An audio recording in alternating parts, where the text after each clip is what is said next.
नमस्कार,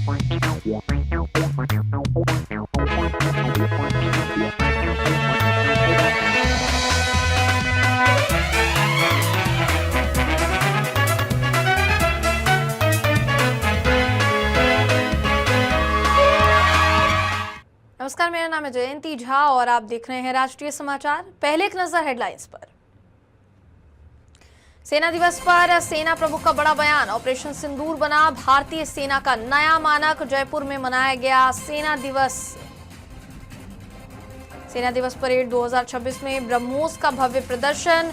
दुनिया की सबसे तेज सुपरसोनिक मिसाइल की ताकत का संदेश। भारत की रक्षा क्षमता और प्रतिरोधक शक्ति मजबूत। ममता बनर्जी पर सुप्रीम कोर्ट का नोटिस। मांझी का तीखा हमला। संघीय ढांचा तोड़ना चाहती हैं ममता। कहा जीतन राम मांझी ने ईडी जांच में दखल का आरोप। सुप्रीम कोर्ट का नोटिस। रामगढ़ में राहुल दुबे गैंग के 6 शूटर गिरफ्तार।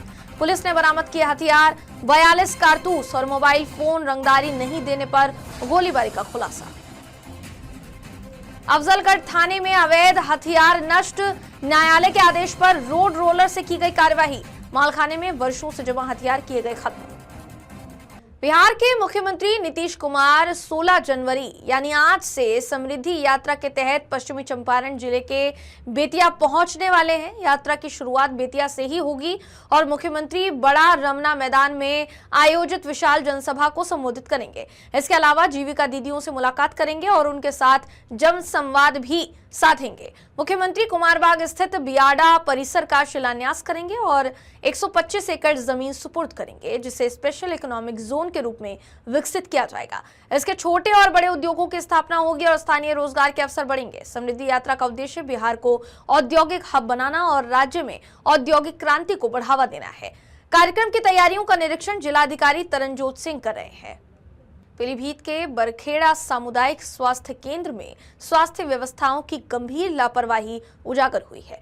यहां एक गर्भवती महिला को परिजनों के साथ अस्पताल लाया गया, लेकिन पूरे अस्पताल में उसे बेड नहीं मिला। महिला को प्रसव वेदना के दौरान लगभग 6 घंटे तक फर्श पर लेटकर इंतजार करना पड़ा, जबकि स्टाफ की ओर से कोई सहायता या ध्यान नहीं दिया गया। इस घटना ने स्वास्थ्य विभाग की बड़ी लापरवाही और मरीजों के लिए जरूरी सुविधाओं की कमी को बेपर्दा कर दिया है। भारत सरकार ने 2047 तक ग्रामीण जन जन के समग्र विकास को सुनिश्चित करने के उद्देश्य से विकसित भारत जी राम जी कानून को लागू किया है। इस कानून में ग्रामीण क्षेत्रों के व्यापक विकास के प्रावधान शामिल है। ये जानकारी भाजपा के पूर्व विधायक और राष्ट्रीय परिषद सदस्य अनंत ओझा ने साहिबगंज में अपने कार्यालय में आयोजित एक प्रेस कॉन्फ्रेंस के दौरान दी है। इस मौके पर भाजपा जिलाध्यक्ष गौतम यादव, प्रदेश कार्यकारिणी सदस्य गणेश तिवारी, नगर अध्यक्ष विनोद चौधरी समेत कई नेता मौजूद रहे। अनंत ओझा ने कहा कि इस कानून के तहत मनरेगा योजना में प्रतिवर्ष काम के दिनों को 100 से बढ़ाकर 125 दिन किया गया है और इसमें व्याप्त भ्रष्टाचार को दूर कर पूरी पारदर्शिता सुनिश्चित कर दी गई है। राज्य सरकारों को भी स्पष्ट जिम्मेदारी सौंपी गई है। उन्होंने आरोप लगाया कि कांग्रेस और कुछ इंडी गठबंधन वाले दल इस कानून को लेकर भ्रम फैलाने का प्रयास कर रहे हैं, जनता को गुमराह करने की कोशिश कर रहे हैं। अनंत ओझा ने कांग्रेस पर महात्मा गांधी और भगवान राम के नाम का अपमान करने का भी आरोप लगाया। साथ ही कहा कि कांग्रेस और उसके सहयोगी देश के विकास को रोकना चाहते हैं। विकसित भारत राष्ट्रीय आजीविका मिशन को संस्तुति देने का काम किया। केंद्र के यशस्वी प्रधानमंत्री आदरणीय श्री नरेंद्र भाई मोदी जी ने वर्ष 2047 में देशवासियों के साथ मिलकर के विकसित भारत का संकल्प दिया है और उसी विकसित भारत के संकल्प के अनुकूल हर क्षेत्र में, चाहे देश के इंफ्रास्ट्रक्चर के विकास की दिशा में गति शक्ति का नाम दे करके हो, चाहे देश के सामान्य नागरिक जीवन में कैसे अधिक तेज गति से भारत को विकसित बनाने के लिए हम लक्ष्य प्राप्त कर सकते हैं, उस दिशा में अनेक योजनाओं का सूत्रण हुआ है। और उसी कड़ी में देश की संसद के माध्यम से संक्षेप में कहे तो जी राम जी के साथ ग्रामीण जीवन को बदलने वाला, ग्रामीण रोजगार की गारंटी सुनिश्चित करने वाला योजना का एक नया स्वरूप, ताकि वो विकसित भारत 2047 की दिशा में भी हमारा जो ग्रामीण भारत है वह ग्रामीण भारत भी आजीविका के साथ युक्त होकर के और विकसित भारत की संकल्पना के साथ खड़ा हो, इसी दिशा में उन्होंने जी राम जी के संकल्प को विकसित करने का काम किया है। गुजरात के सुरेंद्रनगर जिले में RRR यानी रिड्यूस, रीयूज और रिसाइकिल केंद्र कचरा प्रबंधन में एक मिसाल बनकर उभरा है। स्वच्छ भारत मिशन के तहत स्थापित इस केंद्र में लोग पुराने लेकिन उपयोगी सामान जैसे कपड़े, किताबें, प्लास्टिक और घरेलू वस्तुएं दान करते हैं। इन वस्तुओं को छांटकर जरूरतमंदों को निःशुल्क दिया जाता है, जिससे बेकार समझी जाने वाली चीजें फिर से इस्तेमाल संसाधन बन जाती हैं। RRR केंद्र न केवल कचरे को कम करता है बल्कि वंचित समुदायों की मदद करता है और सुरेंद्रनगर में स्वच्छता, पर्यावरण संरक्षण और समाज सेवा को जोड़ने का प्रतीक बन गया है। गुजरात के सुरेंद्रनगर जिले में RRR यानी रिड्यूस, रीयूज और रिसाइकिल केंद्र कचरा प्रबंधन को सामाजिक जिम्मेदारी से जोड़ने वाला एक आदर्श उदाहरण बनकर उभरा है। ये केंद्र स्वच्छ भारत मिशन के तहत गुजरात सरकार की नवाचारी पहल को दर्शाता है। इस केंद्र में लोग अपने पुराने लेकिन इस्तेमाल लायक सामान जैसे कपड़े, किताबें, प्लास्टिक की वस्तुएं और घरेलू सामान दान करते हैं। इन वस्तुओं को सावधानी से छांटा जाता है और जरूरतमंद लोगों को निःशुल्क वितरित किया जाता है, जिससे बेकार समझी जाने वाली चीजें उपयोगी संसाधन बन जाती हैं। સુરેન્દ્રનગર જિલ્લાના મ્યુનિસિપાલિટી કોર્પોરેશન દ્વારા વોર્ડ નંબર 4 માં RR સેન્ટર ચાલુ કરવામાં આવ્યું છે। ત્યાં નાના બાળકો માટે કપડાં, પાઠ્યપુસ્તક અને રમકડાનું વેચાણ સ્લમ વિસ્તારના કરે છે અને સ્લમ વિસ્તારના બાળકોને આપે છે। મારી પાસે તે અમુક જે જૂની પુસ્તકો હતા જે મારે ઉપયોગમાં નહોતા આવ્યા એ હું RRR સેન્ટરે આવીને આપી ગયો હું અને અમુક ગરીબોને ઉપયોગમાં આવે तो तमाम ने अपील के बधा पण आवी रीते अलग अलग वस्तु आपी जाए। दोबारा इस्तेमाल होने वाली चीजों को कचरे में जाने से रोककर RRR केंद्र न सिर्फ कचरा कम करता है बल्कि जरूरतमंद और वंचित समुदायों की सीधे मदद भी करता है। धारो के मानी लो कि आपणा घरनी अंदर जूनो कचरो के जूनी गंदकी के जूना नकामो कोई सामान पड्यो होय जे आपणे कायम माटे रोड पर रस्ता पर फेंकी देता था, जेनो निकाल करी देता था, पण महानगरपालिका द्वारा जे RR सेंटर खोलવામાં આવ્યું છે હવેથી આવા જૂના કપડાં કે જૂની વસ્તુઓ RR સેન્ટરમાં મૂકવામાં આવે છે, તેનાથી બીજા લોકોને પણ ખૂબ જ ઉપયોગી થાય છે અને સુરેન્દ્રનગર મહાનગરપાલિકાની આ કામગીરીને સુરેન્દ્રનગર શહેરમાં વસતા લોકો દ્વારા ખૂબ જ પ્રતિસાદ મળ્યો છે। सिर्फ स्वच्छता की पहल भर नहीं, RRR केंद्र सुरेंद्रनगर में साफ सफाई को एक आदत बना रहा है और ये दिखा रहा है कि पर्यावरण संरक्षण और समाज सेवा एक साथ कैसे आगे बढ़ सकते हैं।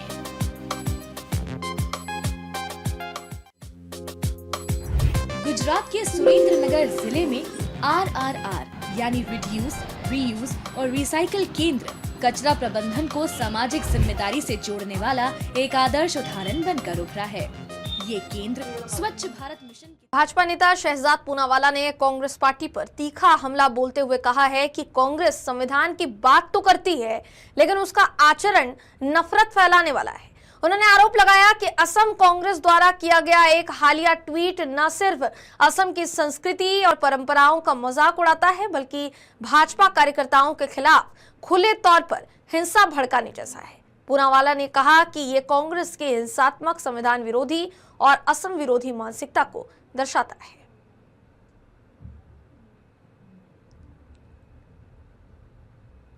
संविधान की बात करती है परंतु ये नफरत के भाईजान है, ये मोहब्बत की दुकान नहीं है। जिस प्रकार से कांग्रेस पार्टी हमेशा हिंसा भड़काने की बात करती है, कभी कहती है प्रधानमंत्री की कब्र खोद देगी, कभी राहुल गांधी लाठी डंडे से मारने की बात करते हैं प्रधानमंत्री को, और आज असम कांग्रेस ने एक ऐसा ट्वीट डाला है जिसमें उन्होंने असम के कल्चर और ट्रेडिशन का मजाक भी उड़ाया है और बीजेपी के खिलाफ, बीजेपी के कार्यकर्ताओं के खिलाफ सीधे सीधे हिंसा भड़काई है, ये दिखाते हुए कि बीजेपी के ऑफिस को आग लगा देनी चाहिए। ये कांग्रेस की हिंसात्मक, संविधान विरोधी और असम विरोधी मानसिकता को झलकाता है। सहारनपुर नगर निगम ने अतिक्रमण करने वालों के खिलाफ सख्त रुख अख्तियार करते हुए दिल्ली रोड सब्जी मंडी से लेकर कोर्ट रोड स्थित दीवानी न्यायालय परिसर तक अभियान चलाया है। इस दौरान नियमों का उल्लंघन करने वाले दुकानदारों का सामान जब्त किया गया। कुल 16,000 रुपए का जुर्माना वसूला गया है। नगर निगम को कोर्ट रोड और आसपास की गलियों में अतिक्रमण के कारण आवागमन बाधित होने की लगातार शिकायतें मिल रही थी। अभियान के दौरान अतिक्रमण भी कई हटाए गए। अतिक्रमण प्रभारी सुधीर कुमार शर्मा ने बताया कि नगर आयुक्त के निर्देश पर यह कार्यवाही की गई है। अधिकारियों ने साफ किया कि अतिक्रमण के खिलाफ अभियान आगे भी जारी रहेगा और नियम तोड़ने वालों पर सख्ती से कार्यवाही की जाएगी। इसमें अभी शिकायत प्राप्त हुई थी कि स्वाति होंडा वाली गली, पूजा साड़ी सेंटर वाली गली, आशा मॉडर्न वाली गली और इधर माननीय विधायक मुकेश चौधरी का जिधर निवास है उधर की गलियों में कई मोटरसाइकिल वर्कशॉप वाले और दुकानदार अपना सामान रख करके अतिक्रमण कर लेते हैं, जिससे आने जाने वालों को आवागमन में काफ़ी व्यवधान पैदा होता है। तो नगर आयुक्त महोदय के द्वारा निर्देश दिए गए थे कि इस अतिक्रमण को तत्काल हटाया जाए। पूर्व में भी हम इसका अतिक्रमण को कई बार हटवा चुके। आज दोबारा प्रवर्तन दल की टीम के साथ अतिक्रमण हटाया गया, जिसमें करीब हमने 16,000 रुपये जुर्माना भी वहाँ पे लोगों से वसूला है और बहुत सारा सामान जिसमें कई काउंटर है, 2 मोटरसाइकिल हैं और कुछ उनके वर्कशॉप के सामान थे वो जब्त किए हैं, जो जुर्माना लेकर के हमने छोड़े हैं। अरब सागर के गहरे पानी में मुंबई कस्टम विभाग ने 14 जनवरी तड़के करीब 2 बजे बड़ी कार्यवाही करते हुए डीजल स्मगलिंग के एक बड़े रैकेट का भांडाफोड़ किया है। कस्टम अधिकारियों ने एक बोट जब्त की, जिसके जरिए विदेशी मालवाहक समुद्री जहाजों से अवैध रूप से करीब 35 टन डीजल की तस्करी की जा रही थी। गुप्त सूचना के आधार पर की गई इस छापेमारी के दौरान तस्करों ने पहचान छिपाने के लिए बोट की लाइटें तक बंद कर दी, लेकिन सटीक इनपुट के चलते कस्टम टीम ने कार्यवाही को अंजाम दिया। ये कार्यवाही ऐसे समय में हुई है जब हाल ही में कुख्यात ऑयल माफिया राजू पंडित समेत कई लोगों पर शिकंजा कसा गया था और तस्करी पर रोक के दावे किए गए थे। ताजा कार्यवाही से साफ है कि मुंबई, रायगढ़ और रत्नागिरी समेत महाराष्ट्र के तटवर्ती इलाकों में ऑयल माफिया अब भी सक्रिय है। हालांकि कस्टम विभाग की कड़ी निगरानी के चलते 35 टन डीजल तस्करी का पर्दाफाश किया जा सका है। 78वीं सेना दिवस परेड के अवसर पर सेना प्रमुख जनरल उपेंद्र द्विवेदी ने भारतीय सेना के तमाम सैनिकों, सिविल कर्मचारियों, पूर्व सैनिकों, वीर नारियों और उनके परिवारों को शुभकामनाएं दी। उन्होंने कहा, जयपुर में सेना दिवस का आयोजन भारतीय सेना को नागरिकों के और करीब लाने का एक महत्वपूर्ण प्रयास है।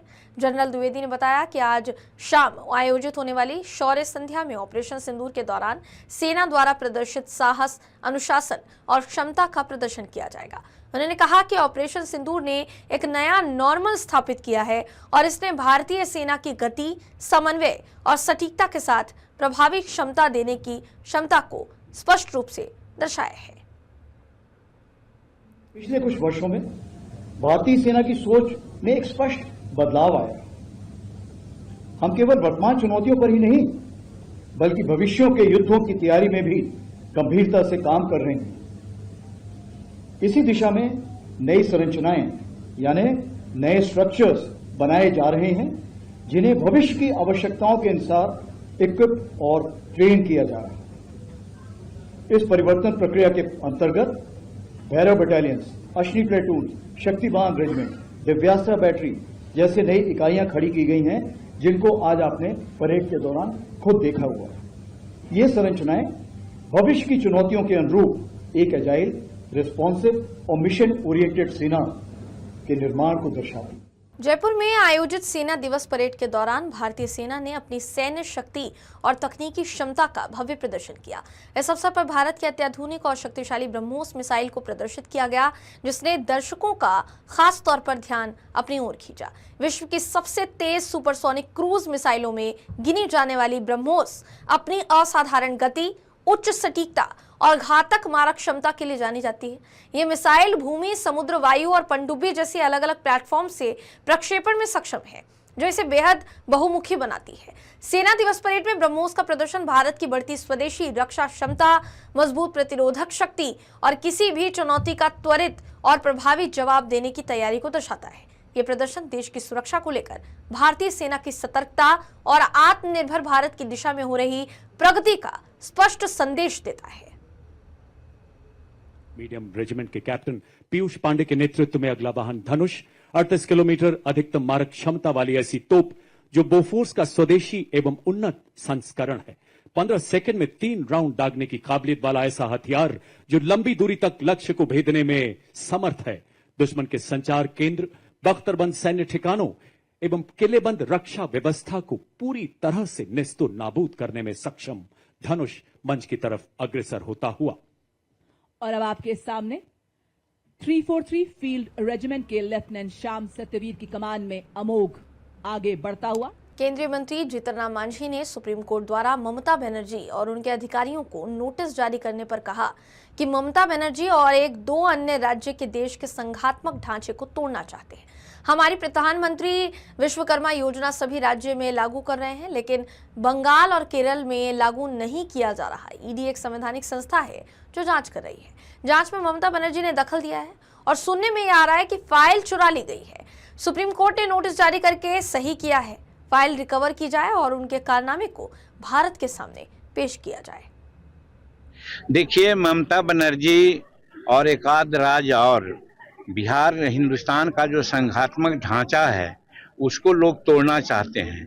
हमारा जो प्राइम मिनिस्टर विश्वकर्मा योजना है सभी राज्य लागू कर रहा है, लेकिन बंगाल और केरल नहीं लागू कर रहा है। मेरा कहने का मतलब है कि अपने को सुपर लोग मानते हैं। ईडी एक संवैधानिक संस्था है, कहीं किसी प्रकार से उनको लूप हॉल मिला होगा तो जांच कर रहे थे। जांच में जो इंटरफेयर किए या सुनते हैं कि फाइल चुरा के ले गए, इसका मतलब है कि बहुत गड़बड़ किए हुए होंगे। समझ में आया होगा कि फाइल पकड़ा जाएगा तो हम शिकंजे में पड़ जाएंगे, इसलिए चुरा के ले गई। तो हम भारत सरकार से और ईडी के अन्य लोगों से करेंगे। अब ठीक ही कहा है, हमारे सुप्रीम कोर्ट ने उनको नोटिस दिया है कि हर प्रकार से वो फाइल रिकवरी करें और उन्होंने जो कारनामा किया है उसको भारत के सामने पेश करें। रामगढ़ जिले में पुलिस ने बड़ी कार्यवाही करते हुए कुख्यात राहुल दुबे गैंग के 6 शूटर्स को गिरफ्तार किया है। पुलिस ने आरोपियों के पास से 2 पिस्टल, 1 देसी कट्टा, 42 जिंदा कारतूस और 8 एंड्रॉयड मोबाइल फोन बरामद किए। गिरफ्तार आरोपियों में नकुल कुमार चौहान उर्फ बिजली, राजकुमार करमाली उर्फ राज विश्वकर्मा, मुकेश करमाली, रंजीत साव, जयेश पाल और सन्नी सिंह, आशुतोष सिंह, इन सभी को गिरफ्तार किया गया है और इन सभी का नाम इस शिकंजे में शामिल है। सभी आरोपी राहुल दुबे गैंग के सक्रिय सदस्य बताए जा रहे हैं और इनके खिलाफ अलग अलग थानों में कई आपराधिक मामले दर्ज हैं। बिजनौर के अफजलगढ़ थाना परिसर में न्यायालय के आदेश पर अवैध हथियारों को सार्वजनिक रूप से नष्ट किया गया। थाने के मालखाने में सालों से जमा तमंचे, बंदूक, चाकू, अन्य धारदार हथियारों को रोड रोलर चलवाकर पूरी तरह नष्ट कर दिया गया। जानकारी के मुताबिक अपर मुख्य न्यायिक मजिस्ट्रेट नगीना की अदालत में जिन मामलों का विधिक निस्तारण हो चुका है उनसे जुड़े अवैध और निष्प्रयोज्य हथियारों को नष्ट करने के आदेश दिए गए थे। इन आदेशों के अनुपालन की जिम्मेदारी एसडीएम धामपुर को सौंपी गई थी, जिनके निर्देश पर नायब तहसीलदार कपिल कुमार की निगरानी में ये कार्यवाही सफलतापूर्वक पूरी की गई। गोंडा जिले के बड़गांव क्षेत्र में स्थित Uttar Pradesh state cooperative bank limited की गोंडा शाखा में 21 करोड़ 47 लाख रुपए के बड़े वित्तीय घोटाले का सनसनीखेज खुलासा हुआ है। बैंक की स्पेशल ऑडिट रिपोर्ट में सामने आया है कि बैंक के अधिकारियों और कुछ खाता धारकों ने आपसी मिलीभगत से सुनियोजित तरीके से करोड़ों रुपए का गबन किया। बैंक के सहायक महाप्रबंधक भुवन चंद्र शती की शिकायत पर नगर कोतवाली पुलिस ने तत्कालीन शाखा प्रबंधक पवन कुमार पाल समेत कुल 16 लोगों के खिलाफ एफआईआर दर्ज की है। जांच में यह भी खुलासा हुआ कि फर्जी दस्तावेजों के आधार पर ऋण स्वीकृत किए गए, खाता धारकों की जमा राशि को दूसरे खातों में ट्रांसफर किया गया और खुद साथ ही रिश्तेदारों के खातों के जरिए रकम हड़प ली गई। घोटालों को छिपाने के लिए उसी लोन की रकम से किश्तें जमा कर खातों को एनपीए बनाने से रोका गया ताकि लंबे समय तक ये खेल चलता रहे। इस मामले में आरोपियों के खिलाफ धोखाधड़ी, जालसाजी, आपराधिक साजिश, पद के दुरुपयोग और विश्वासघात जैसे गंभीर धाराओं में पुलिस द्वारा केस दर्ज किया गया है। कराना है कि मुख्य प्रबंधक उत्तर प्रदेश कोऑपरेटिव बैंक शाखा बड़गांव गोंडा श्री भुवन चंद्र सती द्वारा अपने ही बैंक के तत्कालीन शाखा प्रबंधक पवन कुमार पाल व अन्य कर्मचारियों सहित 16 अन्य व्यक्तियों के ऊपर वर्ष 2021 से 2024 के मध्य जारी किए गए ऋण में आंतरिक जांच में लगभग 21 करोड़ रुपए की विसंगति पाए जाने पर उनके विरुद्ध प्राथमिकी दर्ज करने की तहरीर दी गई, जिस पर जांचोपरांत थाना कोतवाली नगर में कल दिनांक 12/1/2026 को सुसंगत धाराओं में अभियोग पंजीकृत कर अग्रिम विधि कार्रवाई की जाए। गोरखपुर में आयोजित गोरखपुर महोत्सव के दौरान कुशीनगर के आरपीआईसी कॉन्वेंट स्कूल छात्रों ने पूरे गोरखपुर मंडल में आयोजित विज्ञान प्रतियोगिताओं में प्रदर्शन करते हुए प्रथम स्थान हासिल किया है। विज्ञान प्रदर्शनी के दौरान मुख्यमंत्री योगी आदित्यनाथ ने विद्यालय के छात्रों द्वारा तैयार किए गए विज्ञान मॉडल का निरीक्षण किया और उनके नवाचार, मेहनत और प्रतिभा की सराहना की। पूरे मंडल की विज्ञान मॉडल प्रतियोगिता में दीपक और विनीत ने प्रथम स्थान प्राप्त किया है। विज्ञान प्रश्नोत्तरी प्रतियोगिता में अभिनय कुशवाहा प्रथम रहे, जबकि विज्ञान नाटक प्रतियोगिता में विभू देव दुबे अपनी टीम के साथ पहले स्थान पर रहे। विज्ञान गीत प्रतियोगिता में याशिका मौर्य ने प्रथम स्थान हासिल किया है। वहीं विज्ञान पोस्टर प्रतियोगिता में आरोही कुशवाहा ने द्वितीय, शशांक कुशवाहा ने तीसरा स्थान, अवनी गुप्ता ने चौथा और प्रियांशु गुप्ता ने पांचवा स्थान प्राप्त किया है। इस प्रतिष्ठित प्रतियोगिता में गोरखपुर मंडल के लगभग सभी बोर्ड से मान्यता प्राप्त करीब 150 विद्यालयों ने हिस्सा लिया था। गोरखपुर महोत्सव 2026 के तहत आयोजित विज्ञान मॉडल, विज्ञान गीत, विज्ञान प्रश्नोत्तरी और विज्ञान नाटक प्रतियोगिताओं में इन बच्चों द्वारा भागीदारी अपनी हासिल करना, साथ ही बड़े ही जोरों शोरों से इस पूरी प्रदर्शनी में हिस्सा लेना, ये कहीं ना कहीं बच्चों के उत्साह को प्रदर्शित करता है। थाना क्वारसी इलाके के धोरा माफी में गाटा संख्या 265 से जुड़ा विवाद सामने आया है, जहां समाज सेवी आसिम ने न्यायालय में एक मुकदमा दर्ज कराया है। मामला सरकारी जमीन पर अवैध कब्जा और भूमाफियाओं द्वारा प्लॉटिंग का है। आसिम ने कई बार जिलाधिकारी और अन्य अधिकारियों को शिकायत की थी, जिसके तहत विकास प्राधिकरण ने कुछ अवैध इमारतों को सील किया और भूमाफियाओं के खिलाफ मुकदमा भी दर्ज किया। हालांकि कुछ समय बाद कार्यवाही प्रभावहीन हो गई और भूमाफिया खुद फिर से सरकारी जमीन पर कब्जा कर अवैध प्लॉटिंग में जुट गए। आरोप है कि अलग अलग थानों में दर्ज मुकदमों के बावजूद स्थानीय पुलिस की मिलीभगत के कारण भूमाफियाओं के खिलाफ कोई ठोस कार्यवाही नहीं हुई है। इस स्थिति के बीच मुकदमे की पैरवी कर रहे आसिम को झूठे मामलों में फंसाने की धमकियां दी जा रही है, जिससे कानूनी प्रक्रिया और सरकारी जमीन की सुरक्षा पर गंभीर सवाल खड़े हो रहे हैं। धोरा माफी की एक जमीन है 265, जो कि ऊसर बंजर को मिलकर नंबर बना था और ये गलत तरह से इसकी रजिस्ट्री की गई है, गलत तरह से इसमें म्यूटेशन करा कर और ये लोग प्लॉटिंग कर रहे हैं। भूमाफिया आए हैं कुछ, और ये लगभग अभी अलीगढ़ के अंदर 10 से 12 प्रॉपर्टी ऐसी बेच चुके हैं। गौचारा, तालाब की, पोखर की ज़मीनें, ग्राम पंचायत की ज़मीनें अक्सर ये लोग बेचते रहते हैं। इनके खिलाफ जो मेरे पास सबूत आते गए मैं करता गया, उनके खिलाफ कार्रवाई लगातार मैं कर रहा हूँ। माननीय मुख्यमंत्री जी को भी दिया है मैंने, डीएम साहब को भी लगातार दे रहा हूँ, एडीए को भी लगातार दे रहा हूँ, लेकिन इनके खिलाफ न जाने प्रशासन क्यों कार्रवाई नहीं कर पा रहा है। आपने पहले कभी इनके खिलाफ कोई कार्रवाई कराई थी? मैं पिछले 1.5-2 साल से लगातार इनके खिलाफ कार्रवाई कर रहा हूँ, जिसके अंदर आरटीआई से मैंने निकाली गई डीसीआरबी की रिपोर्ट है। डीसीआरबी की रिपोर्ट में इनके ऊपर 10 से 12 मुकदमे हैं। नॉर्मल इनके ऊपर उससे पहले 10 से 12 मुकदमे 420 के ज़मीन देने के, ये सब। उसके बावजूद ना तो इनके खिलाफ कोई आज तक कार्रवाई हुई है, ना हो पा रही है। और चौकी, थाने इनके इस तरह से सेट है, कोई कार्रवाई इनके खिलाफ करने को तैयार। फिलहाल खबरों में बस इतना ही। खबरों का सिलसिला यूं ही जारी रहेगा। देश और दुनिया के तमाम खबरों के लिए देखते रहिए राष्ट्रीय समाचार।